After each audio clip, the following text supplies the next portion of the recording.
Comment on va s'y prendre, c'est qu'il y a une énorme partie du budget de la défense qu'on a simplement besoin pour gérer notre business au quotidien. Et ça, on est à mesure de le dépenser rapidement. C'est le fuel dans les avions pour les garder en état opérationnel, c'est les pièces de rechange, c'est la munition, c'est des choses qu'on consomme en réalité de façon régulière. Et c'est tout ce qu'on a besoin pour s'assurer qu'on a une bonne fondation pour asseoir toutes ces nouvelles capacités-là qui vont arriver.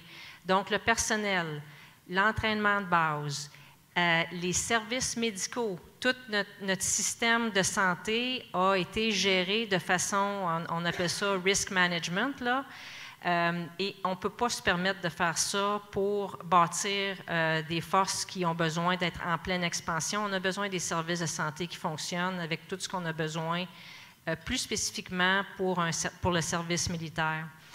Alors, cette fondation-là, c'est là-dessus qu'on va investir en premier, parce que si on n'a pas les gens, si on n'a pas les services pour les gens, si on n'a pas, par exemple, les nouvelles capacités digitales pour digitaliser tous nos systèmes, ça, c'est ce qu'on appelle la fondation, le soutien en garnison, l'infrastructure. Donc, ça, on est en mesure de le dépenser plus rapidement. Puis, ce qu'on appelle the big shiny objects, les grosses capacités, les nouveaux destroyers, etc., ça arrive à des temps qui sont plus délibérés et planifiés.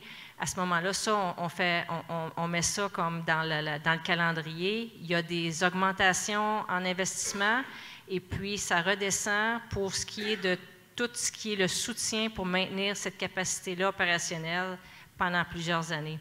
Alors, c'est vraiment cette fondation-là, présentement, qui est déficiente en termes là, de financement pour la défense, et c'est là-dessus qu'on va mettre l'emphase.